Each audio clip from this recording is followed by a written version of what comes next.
When we first fall in love, it's all about romantic dinners and loving gazes. But then, over time, as you inevitably reveal more and more to each other, we find out the other stuff. In the early days, it's the small things like finding out they're a really bad winner. As we start to feel more and more comfortable and let down our guard, the real secrets start to come out. Later, you might make a child. And then you have to discuss whether they should have junk food for breakfast or only healthy stuff. But the one thing we hardly ever talk about, and one of the main reasons relationships break up, is money. It could be a problem if one likes to save and the other one is more interested in spending. Knowing your own money personality is an important first step. But what happens when your money personality has to deal with somebody else's money personality? Delete. How can we make sure money doesn't blow up our relationship?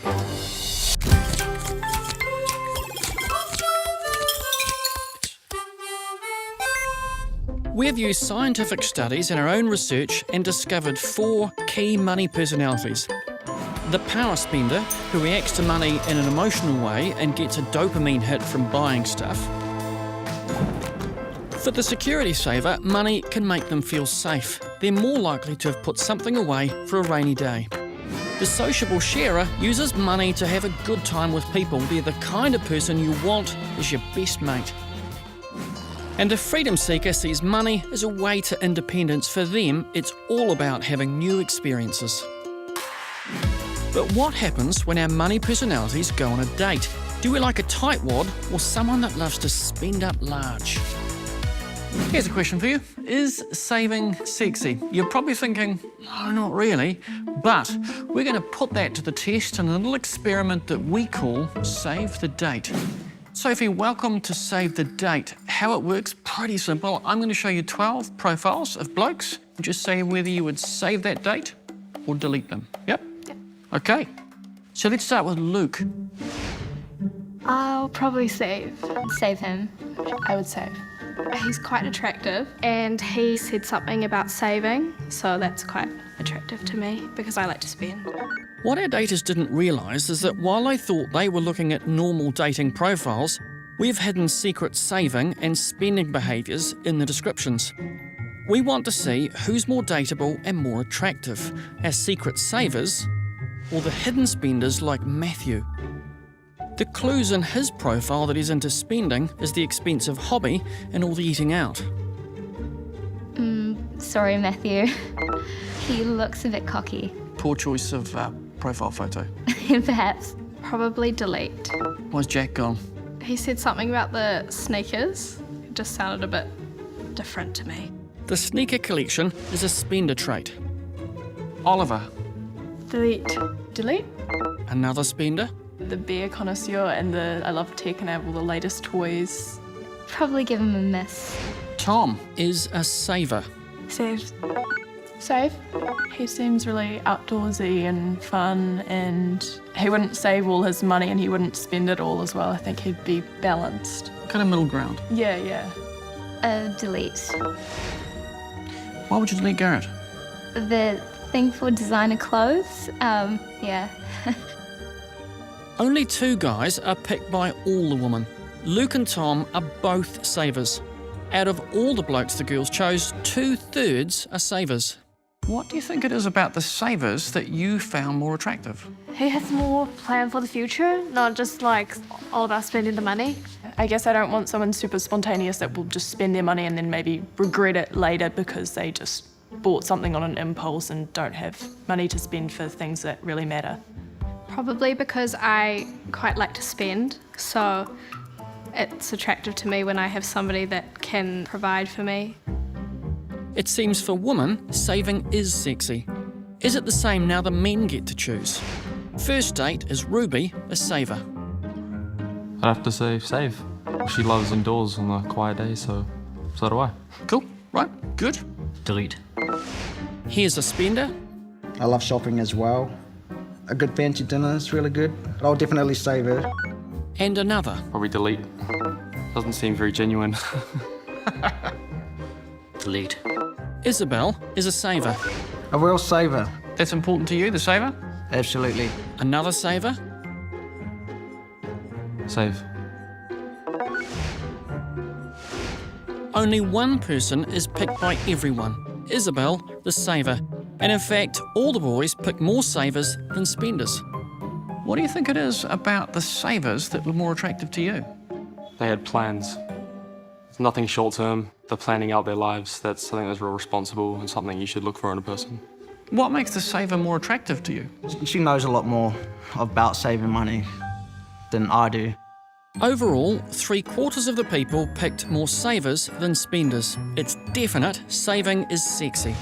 But what happens if you end up in a relationship with a spender like my TV wife did? Have you seen this? It's a stuffed sloth and it's only $99. No. It turns out there's a very simple test you can do to see if you're in a relationship with a financial opposite. Come and look at his little sloth's face. One person always asks if they can buy something and the other person says yes or no. If that's the case, you're probably in a spender-saver relationship. Don't you think we need one of these? No, I'm positive. Given studies have shown that most of us end up in relationships with our financial opposite, how does that work out in the real world?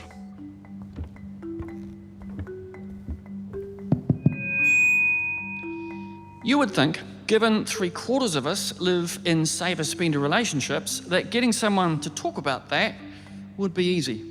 But because money is a bit of a taboo subject, it's been very difficult. So instead, we bring you the story of a saver-spender relationship told from the perspective of the saver.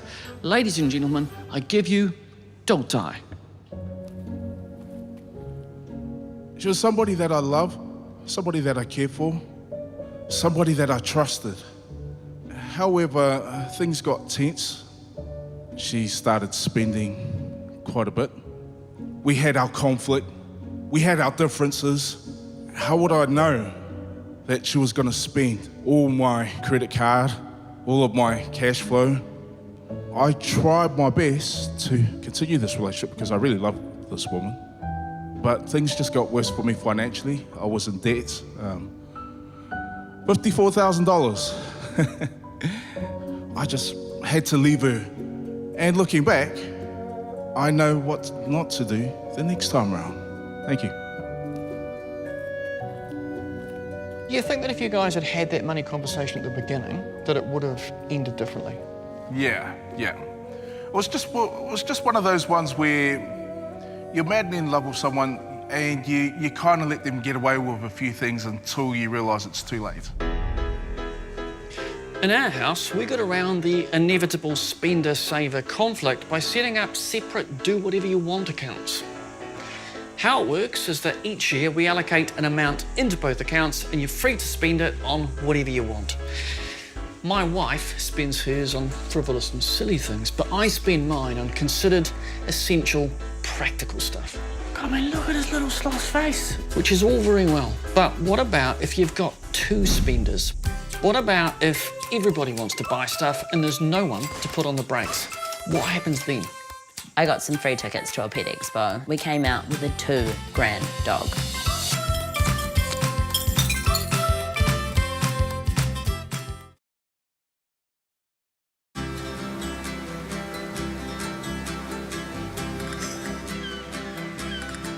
Do you and your partner have the same approach to money? I'd say we have the same approach. We talk about money, but it's not like that much. I don't feel comfortable talking about it. She's probably much more cautious. No. First date, I offered to pay and said that I had a voucher that I could use, and far from being horrified, she was actually quite impressed that I was thinking ahead.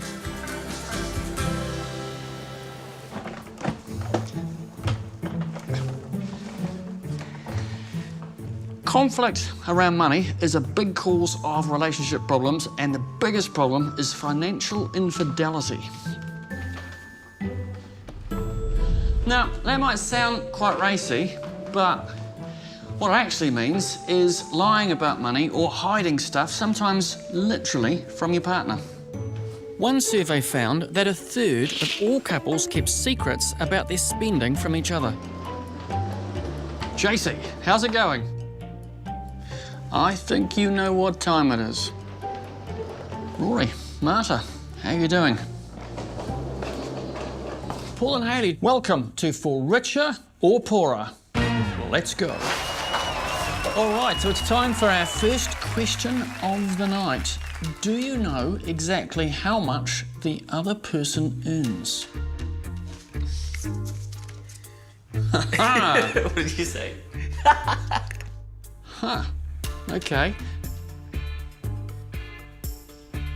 All right. When you purchase something, do you ever round it down when you tell your partner how much it costs? And so, yes, for the both of you. Hayley, what do you round down? A lot of things. Nope.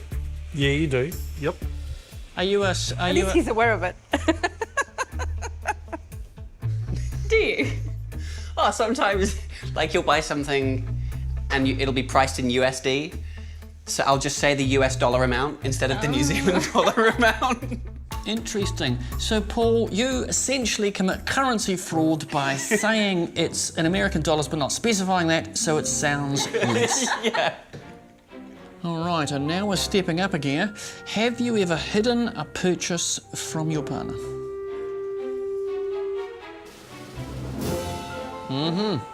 Now it's starting to come out. What's the what's the purchase that you've hidden? It's not just one. Josie, what have you hidden? A gift. So when I'm buying a gift, either for a birthday or an anniversary. Oh, right, so it was a present for Hayley. It was something nice. That's nice. This is nice. What's the agreed amount for a joint purchase that you both need to consult on? Okay, so pretty accurate, like about $200. Huh. Okay. How much was your haircut? $250. Oh. And our final question for the night. What's the sneakiest thing that you've ever done with money?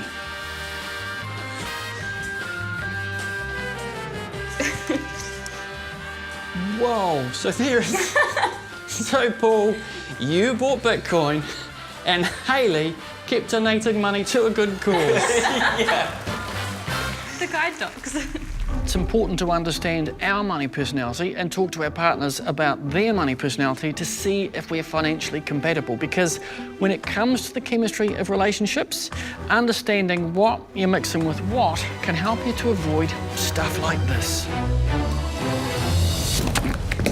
This explosive reaction might just take place if you put two power spenders together, and that's exactly the case for our next couple.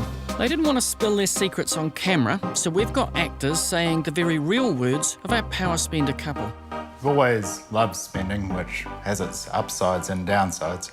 We're just as bad as each other, really. No one putting the brakes on. We fight about money I spend and the money she spends. Like, what were we thinking with Ruffian? I got some free tickets to a pet expo. And though neither of us had ever talked about getting a dog, we came out with a $2,000 dog. There's a weird thing when you have two power spenders together. Whenever I'm thinking, should or shouldn't I buy something, I always picture Dean buying whatever he wants. It can be a bit of an arms race. She just got a really expensive handbag. I'm gonna get a new subwoofer. Never mind, that's twice as much. Then I start thinking about this tall boy that I want, which is twice as much as the subwoofer. I've always got a high from buying music. I like buying rare vinyl. She would always hassle me every time I came home with new stuff, so I started getting courier packages sent to work, and I'd sneak them inside. I know all about the records, but I'm pretty sure he doesn't know about... Okay, this is a big confession. He thinks I earn $100 less than I actually do. I put the $100 into a secret bank account. Oh my God, that sounds pretty bad when I say it out loud. There is actually quite a bit of conflict. We both think the other is spending too much and that we should cut back. But no one's got the moral high ground to change anything.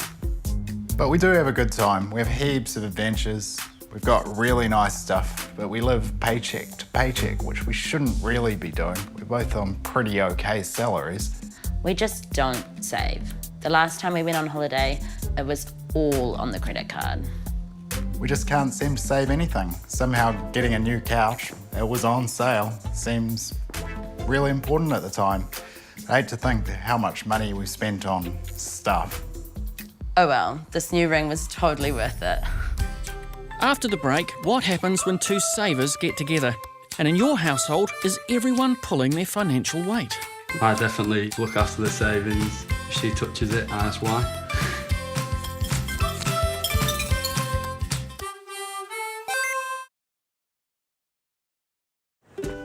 Hannah and Caleb are a couple of security savers, and their desire to save money saw them deciding to build themselves a tiny house. Our electricity is a lot less. We're able to pay less for internet, we pay less for the utilities, and it also means we don't have space to go to the shop and just buy junk to fill every kind of shelf and windowsill. It's definitely helped us save a lot more, right? Yeah, definitely. Hannah and Caleb are saving, on average, a massive 60 to 70% of their income. But doesn't this mean this super saving couple are missing out on actually living a fun life? We don't force ourselves to go without anything. We just kind of place a higher value on being able to put the money aside and use it for other things at a later date. Yep. I think seeing the savings grow is definitely pretty exciting for us. When your money personalities are both the same in a relationship, does it lead to conflict or harmony? We've never argued about you're spending too much money on this or I want to spend money on this and you're not letting me. So I think we're really kind of lucky in that regard. We've kind of always understood that if the other person had spent money, it was because of something that they kind of really valued or something, so we've kind of always respected it. Yeah. The last and almost first time we ever really argued about money was actually Caleb saying that I spent too much money because I went out for lunch at work twice in the same week. Hannah and Caleb, apart from the two lunch incident, seem to have a relationship where the way they use money seems fair and equal. But how do we feel when things are unfair? I'm going to try an experiment with a brother and sister. I want to pay you guys for doing a little bit of work, yeah? Okay, so Eva, could you pass me a blue block? Nice. Blue block. First job done. So you get $5. Thank you. Good job. Will, could you pass me a blue block? Nice. Blue block. Just the same. You get 50 cents. What? Yeah. Eva, could you pass me a red block? I need $5. Nice. Nice. Just gotta pay your sister. What? There you go. You get $5. Will was upset about the unfairness of this experiment. We're hardwired to hate unfairness, so much so that Eva decided to fix the problem herself by sharing half her money with her brother. In almost all situations, we like equality and fairness. The problem is that in relationships, it's almost never financially equal. So what do we do when one person feels like they're contributing more financially? Do we sort it out like Will and Eva, or does it lead to conflict? Dean works full-time in construction, while Carrie-Anne's job is just 2 hours a fortnight. She spends most of her time looking after their two kids. How do you guys manage money in your house? I'm the money man. Yeah. I definitely look after the savings, look at what money comes in, what money goes out. If she touches it, I ask why. I don't feel like I do really spend that much, not compared to what I used to in the UK. Like I'd spend pretty much all my wage, but then we didn't have kids, so it was my own money, whereas now we share money, so we have one bank account that all our money goes into, and we do have to be mindful of what each other spends. The fact that Carrie-Anne no longer brings in much money amplifies problems in their money personalities. She can't spend as much, and he doesn't get to save as much. I'm probably cautious about it because, I do want the best for everyone. And I certainly don't want to be left short and not be able to do things that I want us to do. So I sort of think long term. Like I think if we can get to a certain point in savings, then that allows us to do this, this and this. Whereas Carrie-Anne's probably more the here and now. How would each of you describe your financial contribution to the relationship? So I feel like Dean does, obviously, we need Dean because Dean is the main earner. But I feel like I do contribute, but I can't really do any more. I think my thing is daycare is so expensive and I don't want to spend my whole wage paying a daycare just to earn it back. I'd rather be at home with my kids. So I feel like I am contributing, and being a parent, like I am working as well at home. What's the worth of Carrie Ann's work? We outsourced everything she does to companies. Where are we going to go today? To the park. To the park, okay. Looking after the children, doing the cleaning, doing the ironing, and doing the cooking. How much does Dean think it would cost to actually pay for all the work that Carrie Ann does? Good question. Cleaning, washing, drying, food, kids. 1,200. In fact, a week it was $2,735. And in fact, that works out to $142,220 per year. Should swap jobs. So is that stuff like, that's a lot of money, right? 142 grand, that's a lot of money. Yeah. Heaps. I'm surprised it's that much. But yeah, I'm quite happy it's that much. I'm surprised it's that much. That's a lot of money. One of the sort of the common conflicts that people have over money is this idea of asymmetry, that one person feels like they're bringing in more money, and so they feel like they should have more of a say, and then that kind of builds up just resentment and frustration all around. Given that you now know that you are both effectively bringing in the same amount, does that make you feel kind of more symmetrical in terms of the amount that you contribute financially to the family? Yeah, I think it's in your face now, like, you know, you're hearing about the chef and the driver and the PA and all that sort of stuff probably does bring it home a little bit. If it's any consolation, right now, all around the country, there will be a whole bunch of blokes sitting there being lectured by their partners going, see, I told you, actually, I do a lot. Money might be complicated, but managing money in relationships is actually pretty simple. The single most important thing that you need to do is talk to each other, and then keep talking to each other. There are going to be good and bad aspects of your money personality, so spend some time figuring out what they are and then consciously use that information to make a plan that's going to get you both where you want to go.